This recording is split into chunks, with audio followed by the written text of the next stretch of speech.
আচ্ছা, আমরা দেখব যে একটি টেবিলে একটি ফর্মে অন্য টেবিল থেকে কিভাবে ডাটা অটোফিল করা যায়। তো সেই ক্ষেত্রে আমার এই ফি টেবিলে যখন আমি একজন স্টুডেন্টের ফি নিব, তখন সেই স্টুডেন্টের, আমি যেই স্টুডেন্টের ফি নিই না কেন, তার তো ডাটা অলরেডি রেজিস্ট্রেশন টেবিলে আছে। সেই রেজিস্ট্রেশন টেবিল থেকে কমন ডাটাগুলো আমি এখানে নিয়ে আসবো, আর যাতে লিখতে না হয়, কারণ লিখতে গেলে বারবার লেখার জন্য সময় লাগবে এবং বানান বা অন্য কিছু ভুল হওয়ার সম্ভাবনা আছে। তো আমরা এখন দেখব, তো আমরা এখানে রেজিস্ট্রেশন ফর্মে যে ডাটাগুলো ছিল, এখন আমরা ফি ফর্মে শুধুমাত্র তার কিছু ডাটা প্রয়োজন হবে, বাকিগুলো আমাদের এখানে এন্ট্রি করতে হবে। যেমন রিসিপ্ট নাম্বারটা অটো জেনারেট করবে, আর এসআইডি নাম্বারটা আমরা এখানে দিব স্টুডেন্ট আইডি। যে আইডিটা দিব সেই আইডি অনুযায়ী রেজিস্ট্রেশন টেবিল থেকে তার নাম, ক্লাস, রোল এবং মান্থলি ফিটা অটো ফিল করবে। তো আমরা এজন্য রেজিস্ট্রেশন টেবিল থেকে আনার জন্য আমরা প্রথমে এসআইডিটা এখান থেকে ডিলিট করে দেব, এবং ডিলিট করার পরে আমি এখানে ডিজাইনের যে কম্বো বক্স ইনস্টল করব। এই কম্বো বক্সটা এখানে নিলাম, এবং কম্বো বক্স নেওয়ার পরে বলছে কম্বো বক্স উইজার্ডে যে আমি কি অন্য টেবিল থেকে ডাটা নিয়ে আসবো নাকি আমি টাইপ করে দিব। হ্যাঁ, তো এখানে আমি অন্য টেবিল থেকে আনবো, অর্থাৎ রেজিস্ট্রেশন টেবিল থেকে। সো নেক্সট করলাম, এবং আমি রেজিস্ট্রেশন টেবিল যেহেতু নিব, রেজিস্ট্রেশন এবং টেবিল সিলেক্ট করলাম। নেক্সট করার পরে এখান থেকে আমি কি কি জিনিসগুলো নেব, এসআইডি স্টুডেন্ট আইডি নিব, নেম নিব, ক্লাস নিব এবং রোল নিব। আমি ইচ্ছা করলে শুধুমাত্র এসআইডি নিয়েও করতে পারি। এখানে আমি এসআইডিটিকে অ্যাসেন্ডিং অর্থাৎ ছোট থেকে বড় হিসেবে লিস্টে দেখতে চাই, এই জন্য করলাম। আমি এই লিস্টটিকে একটু কনফিগার করে দেব, ছোট করে দেব, ছোট করে দিলাম। নেক্সট, এবং এই যে এসআইডি রেজিস্ট্রেশন টেবিলের এসআইডি, সেটা কোন ফিল্ডে স্টোর হবে। সো আমি এখানে এই ফি টেবিলের এসআইডি ফিল্ডটি সিলেক্ট করে দিলাম। নেক্সট, আমি এখানে এসআইডি লিখে দিতে পারি। ওকে, লিখে দিলাম। এটাকে আমি ডিজাইন করে নিব আমার মতো করে। এখন আমি যদি টেবিল ফর্ম ভিউয়ে যাই, তাহলে আমি আমার যে ফি টেবিলে রেজিস্ট্রেশন টেবিলে যতগুলো ডাটা আছে সবগুলো আমি এখানে লিস্ট আকারে দেখতে পাবো। ওকে, তো আমি আবার ডিজাইন ভিউয়ে যাই। ডিজাইন ভিউয়ে যাওয়ার পরে আমাকে যে কাজটি করতে হবে সেটি হলো যে এখানে আমি যে এসটি কোড লিখব, এসআইডি লিখব, সেই এসআইডির নাম, ক্লাস, রোল এবং মান্থলি ফি টেবিল থেকে অটোমেটিক এখানে পুল হবে। তো এটা করার জন্য আমি এসআইডি টেক্সট বক্সটি, কম্বো বক্সটি সিলেক্ট করব। সিলেক্ট করার পরে প্রপার্টিজে ক্লিক করব। প্রপার্টিজে ক্লিক করার পরে আদার্সে যে এর একটি নাম দিয়ে দেব। সাপোজ আমি দিলাম এসআইডি। ওকে, সো এসআইডি রাখলাম। এটির নাম হলো, এই ফিল্ডের নাম এসআইডি আমি দিলাম এখানে। এবার ইভেন্ট প্রপার্টিজে ক্লিক করব। ইভেন্টে যে আমি এখানে আফটার আপডেট সিলেক্ট করব, অর্থাৎ আমি এখানে যখনই কোনো এসআইডি দিব, এসআইডি দেওয়ার সাথে সাথে আমার এই ফিল্ডগুলো যাতে আপডেট হয়ে যায়। এটার দেওয়ার পরে এগুলো আপডেট হবে, এজন্য এটার নাম হচ্ছে after update. So after update select করার পরে ডান সাইডে যে তিনটি ডট দেখা যাচ্ছে এক্লিপস, এখানে ক্লিক করে আমি কোড বিল্ডারে ক্লিক করব। ওকে, সো কোড বিল্ডারে ক্লিক করার সাথে সাথে আমি দেখতে পাচ্ছি যে একটি ফাংশন লেখার জন্য আমার আইডি ওপেন হয়েছে, স্পেস দিয়েছে। সো এখানে আমাকে কিছু কোড লিখতে হবে। সো কোডগুলো আমি কি লিখব এখান থেকে দেখে আসি। আমাকে প্রথমেই লিখতে হবে ফিল্ডের নাম, যে ফিল্ডে আমি ডাটা ইনপুট করব। সো আমি এই ফিল্ডের নাম নিলাম। ওকে, আমি এটা লিখলাম, মানে এই ফিল্ডে আমি ডাটা নিয়ে আসবো, অটোপুল করব এসআইডি অনুযায়ী। তো এরপরে ইকুয়াল দিলাম। ইকুয়াল দেওয়ার পরে আমাকে একটি ফাংশন লিখতে হবে, যে ফাংশনের মাধ্যমে এই ডাটাগুলো পুল হবে। So D look up function, এটি হচ্ছে D look up function. So D look আপের পরে যে আমি দুইটি মানে ফার্স্ট ব্র্যাকেট দিলাম, ওপেনিং এবং ক্লোজিং, এটাই হচ্ছে ফাংশনের চিহ্ন। সো এই ফাংশনের এখানে যে আমি লিখব যে ফিল্ডের নাম লিখব ডবল কোটেশনের মধ্যে, অর্থাৎ রেজিস্ট্রেশন টেবিলের এই রিলেটেড ফিল্ডের নামটা লিখব রেজিস্ট্রেশন টেবিলে যেভাবে আছে। সেই ক্ষেত্রে আমি রেজিস্ট্রেশন টেবিলটি ওপেন করে দেখে নিতে পারি যে সেখানে কিভাবে লেখা আছে।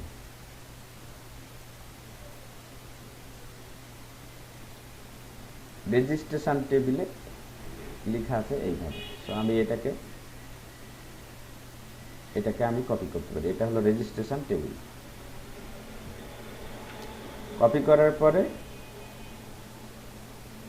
আমি এটা এখানে পেস্ট করলাম, তাহলে আমার আর ভুল হবে না। প্রথমে যে নামটা লিখলাম ফিল্ডের নাম, সেটা হলো এই ফি কালেকশন ফর্মের। আর ডি লুক আপ করবো আমি যে ফিল্ডটাকে খুঁজে আনবো সেই ফিল্ডের নাম হচ্ছে এস নেম, এটা হলো রেজিস্ট্রেশন টেবিলের। এরপরে আমি একটি কমা দিব। কমা দেওয়ার পরে আমাকে লিখতে হবে যে এস নেম এটা কোন টেবিলের, সেই টেবিলের নামটি লিখতে হবে। তো আমি এই টেবিলে যদি যাই তাহলে দেখতে পাবো যে এই টেবিলের নাম হলো REG, সবগুলো ছোট হাতের দেওয়া আছে। আমার ঠিক একইভাবে লিখতে হবে ডবল কোটেশন দিয়ে REG, এই রেজ টেবিল। এরপরে আবার কমা।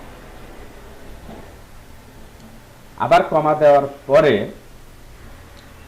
আমাকে এই টেবিলের যে আইডির উপর ভিত্তি করে ডাটা আসবে সেইটা আমাকে লিখতে হবে। অর্থাৎ এটার আইডি কি, রেজিস্ট্রেশন টেবিলের আইডি হচ্ছে এই আইডির উপর ভিত্তি করে ডাটা আসবে। তো এটাকে আমি সিলেক্ট করলাম, করার পরে আবার ডাবল কোটেশনের ভিতরে আমি এটা পেস্ট করলাম। পেস্ট করার পরে ইকুয়াল দিয়ে আবার কোটেশন ক্লোজ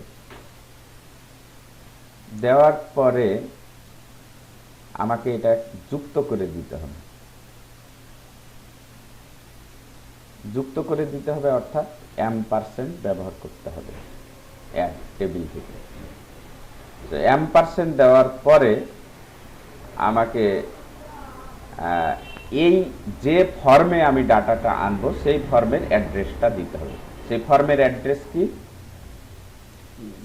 সেই ফর্মের অ্যাড্রেস হচ্ছে ফি, এবং সেই ফর্মের যে আইডি নাম্বার সেটা হচ্ছে এই এসআইডি।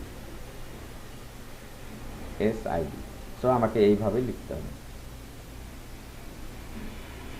তো এখানে আমি ফর্মের নাম হচ্ছে ফি, আমি যদি ফি না লিখে দিই মি, অর্থাৎ আমি যেই ফর্মে আছি। তো মি এক্সক্লামেশন মার্ক, তারপরে সেই এসআইডি। আমার কাজ শেষ। আমি এটাকে সেভ করব। সেভ করার পরে আমি এখন এই ফর্মকে ফর্ম ভিউয়ে ওপেন করব। ফর্ম ভিউয়ে ওপেন করার পরে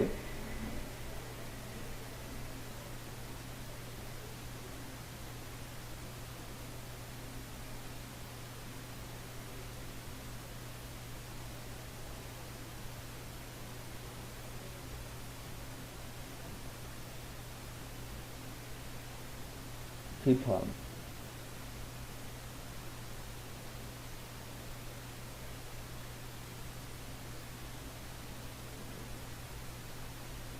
এখানে একটি ইরর দেখাচ্ছে।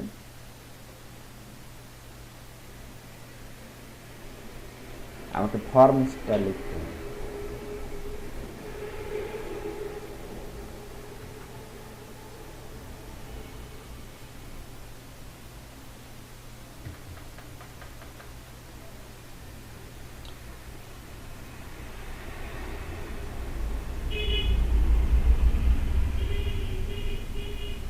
আমি এটা সেভ করি। তো আমরা দেখতে পাচ্ছি যে যদি এই এস আইডিতে আমি যে আইডিটা দেখাবো তার রেকর্ডগুলো রেজিস্ট্রেশন টেবিল অনুযায়ী এখানে চলে আসবে। আচ্ছা, তো এখন আমাকে মান্থলি যে পেড মান্থ স্টার্ট কোন মাস থেকে শুরু, কোন মাসে শেষ এবং কয়টা ইনস্টলমেন্ট হলো এবং পেড অ্যামাউন্ট কত টাকা দিল সেই জিনিসগুলো আমাকে এখন এখানে কাজ করতে হবে। তো আমি ডিজাইন ভিউয়ে চলে যাচ্ছি। ডিজাইন ভিউ যাওয়ার পরে আমি এখানে এসআইডিটা লিখে রাখি, এসআইডি, এবং এরপরে আমি এখন এই টেবিলে কাজ করব, monthly paid month start. So paid month স্টার্টের জন্য আমি ওখানে আলাদাভাবে একটি টেবিল তৈরি করতে পারি, বা এটাকেও আমি প্রয়োজনে কম্বো বক্স তৈরি করতে পারি। সো আমি যদি এটাকে কম্বো বক্স তৈরি করি তাহলে একইভাবে আমি কম্বো বক্স নিলাম। কম্বো বক্স নেওয়ার পরে আমি টাইপ করে দেব এখানে, এবং টাইপ করব হলো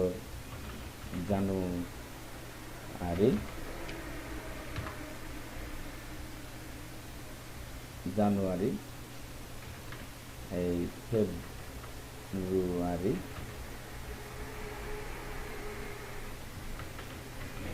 মার্চ, এপ্রিল,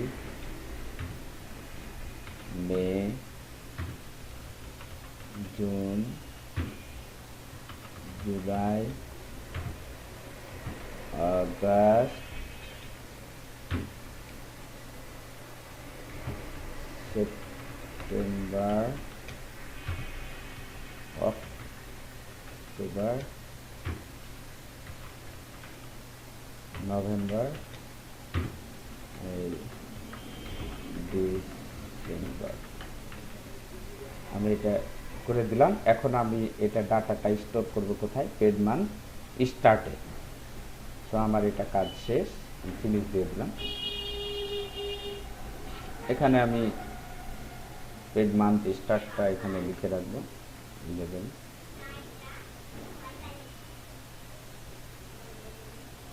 বোঝার জন্য।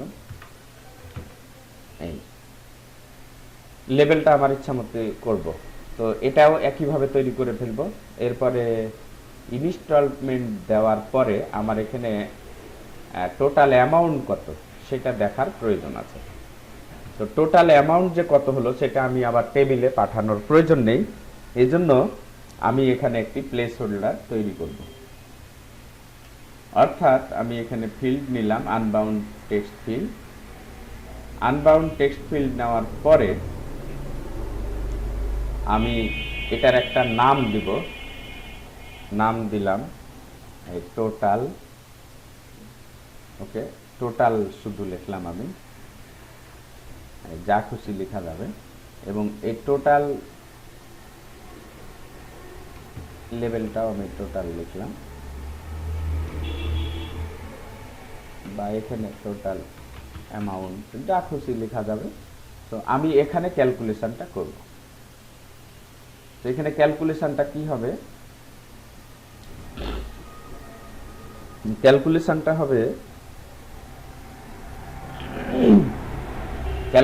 হবে ইকুয়াল,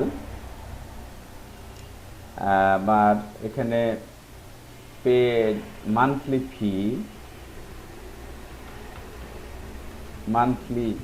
ফি আমি এই অপারেটর থেকে নিলাম, ফিল্ড থেকে মান্থলি ফি যেরকম থাকবে সেইভাবে লিখতে হবে, স্টার অর্থাৎ গুণন ইনস্টলমেন্ট, অর্থাৎ এই দুটো আমার গুণ হয়ে যাবে অটোমেটিক। সো এখানে আমি টোটাল ফি পেয়ে গেলাম। এরপরে টোটাল ফির পরে যখন পেমেন্ট করা হবে, এরপরে আর একটি আমার ফিল্ড প্রয়োজন, আনবাউন্ড ফিল্ড আমি নিব এখানে। এগুলো ডাটাবেজে যাবে না, শুধু আমার দেখার জন্য। ওকে, সো এটার একটি নাম আমি দিলাম, সেটা হলো ডিউ। সো ডিউয়ে আমি কি করব? ডিউয়ে আমাকে যেটা করতে হবে সেটা হলো এই টোটাল অ্যামাউন্টটা আনতে হবে। সো টোটাল অ্যামাউন্ট, এই ফিল্ডের নাম আমি দিয়েছিলাম টোটাল, আর মাইনাস আমি এই এখানে যত টাকা পে করব সেটার নাম হচ্ছে paid amount. So paid amount এখানে যেভাবে স্পেলিং আছে সেভাবে থাকবে। তো এখন আমি যদি এখানে যাই তাহলে আমার টেবিল অলমোস্ট রেডি। এখন দেখা যাচ্ছে যে নিউতে গেলাম, আমার ফিল্ডগুলো কি ব্ল্যাঙ্ক হয়ে গেল। ব্ল্যাঙ্ক হয়ে যাওয়ার পরে আমি যদি একটি ফিল্ড নিয়ে আসি, এখন এই স্টুডেন্ট সাপোর্ট ফি দিবে এবং এর মান্থলি ফি 500। এখন আমি পেইড মান্থ স্টার্টে আমি সিলেক্ট করে দেবো জানুয়ারি থেকে পে করবে, এবং পেইড মান্থ ইনটেও সেইভাবে আমি করব। সাপোজ আমি ফেব্রুয়ারি দিলাম, সো জানুয়ারি ফেব্রুয়ারি 2 মাসের। সো ইনস্টলমেন্ট হবে 2 দিলাম। সো 2 দেওয়ার সাথে সাথে আমার এখানে টোটাল অ্যামাউন্ট 1000 এসে গেছে এবং ডিউ অ্যামাউন্ট আছে 1000। সো আমি এখানে যদি 800 পে করি তাহলে এই যে 200 ডিউ। এখন আমি যদি নিউতে ক্লিক করি তো ডাটা আমার চলে আসলো। ওকে, সো আমার এখানে প্রায় কাজ শেষ। এখন আমি যদি ফি কালেকশন টেবিলে যাই তাহলে দেখতে পাবো যে রুবেল ক্লাস 1 এবং এই জানুয়ারি থেকে ফেব্রুয়ারি এই 2 মাসের ফি দিয়েছে, তার ইনস্টলমেন্ট হচ্ছে 2টা এবং তার পেইড অ্যামাউন্ট কত 800। কিন্তু টোটাল এবং পেইড এই ডিউ সেগুলো কিন্তু আসেনি, অর্থাৎ আমরা শুধু ফর্মে দেখার জন্য এটা করেছিলাম। সেইগুলো আমরা করব কুয়েরির মাধ্যমে, সেগুলো আমরা কুয়েরিতে তৈরি করব। তো এই ছিল ফর্ম। এইভাবে আমরা যে কোনো ধরনের ফর্ম তৈরি করতে পারবো। এবং আরেকটি যদি দেখায়, আমরা এখানে একটি ফর্ম ক্রিয়েট করব, সেটা হলো ডাটা শিটের জন্য। তো আমি ফর্ম ডিজাইনে গেলাম, বা ডিজাইনে না গেলেও এখানে অপশন আছে ক্রিয়েট ফর্ম ডাটা শিট। তো ডাটা শিট ফর্মটি আমি যদি নিই, নেওয়ার পরে আমার এই যে ফি কালেকশন টেবিল যেটি সিলেক্ট ছিল, সাথে সাথে আমার ডাটা শিট ফর্মে এই টেবিলের ডাটাগুলো সবগুলো চলে এসেছে। তো আশা করি বিষয়টি ক্লিয়ার হয়েছে। আমি পরবর্তী ভিডিওতে আমরা কুয়েরি তৈরি করব এবং ফর্মের যেগুলো হয়তো আরও অ্যাডভান্স অপশন বা বিষয়ে যদি আলোচনা করার প্রয়োজন হয়, সমস্যা থাকে, সেই অনুযায়ী আলোচনা করব। তো আজকে এ পর্যন্ত, ধন্যবাদ।